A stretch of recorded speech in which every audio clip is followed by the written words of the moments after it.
Welcome in on this Thursday. I'm Angelina Zarnecki, in for Jennifer Vong. Coming up, Ford's caffeine boost. But first, your morning headlines. General Motors and LG Chem plan to set up an electric vehicle battery joint venture. That, according to an LG spokesman who confirmed the plans to Reuters.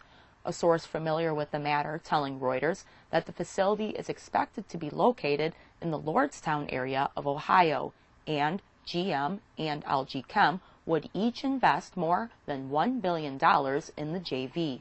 The source saying that workers at the plant are expected to be represented by the UAW union. In September, GM said it planned to bring battery cell production to the Lordstown area and create about 1,000 manufacturing jobs. Nissan is putting its entire U.S. organization on 2 days of unpaid furlough to start the new year. The company will remain closed after the New Year's holiday, and employees won't be paid for January 2nd and 3rd. The automaker will also cut employee travel expenses by 50%. North America Chairman Jose Valls outlined the moves in a memo to staff this week. Nissan sales, including Infiniti, fell 16% last month, and through November, demand is down 7.8% from a year earlier as the company continues to move away from profit-eroding sales tactics. Italian authorities have claimed Fiat Chrysler underestimated the value of its American business by $5.6 billion, and FCA may be on the hook for a hefty bill because of it. According to a Reuters source, the audit could result in FCA having to pay $1.5 billion in back taxes. The dispute centers on a 2014 restructuring that took place after the former Fiat purchased the final part of the Chrysler Group. An FCA spokesperson saying, quote, "We strongly disagree with this preliminary report." The audit comes at a delicate time for FCA. The company is finalizing merger talks with PSA Group to form the world's fourth largest automaker.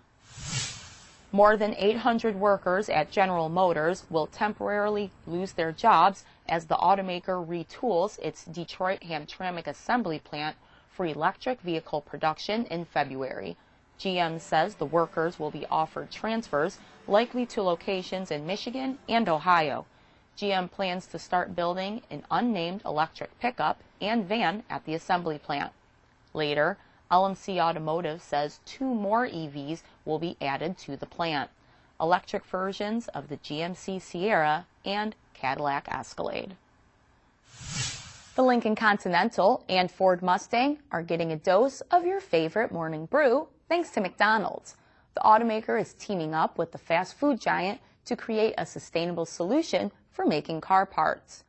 Ford is converting coffee chaff, the dried skin of the bean, into a durable material that will be used to make headlight housings for the Continental. The remnants will be used in a number of vehicles, including the Mustang. Debbie Molesky, Senior Technical Leader of Ford's Sustainability and Emerging Materials Research Team, said in a statement, quote, "This has been a priority for Ford for over 20 years. And this is an example of jump-starting the closed-loop economy where different industries work together and exchange materials that otherwise would be side or waste products." Using sustainable materials in cars isn't new to Ford. Molesky's team has used a variety of products like dandelions and shredded money in recent years. The McDonald's project also involves Varroc Lighting Systems, which supplies the headlamps, and Competitive Green Technologies, which processes the coffee chaff. Thanks for watching. Auto News Now comes your way this afternoon. Take care.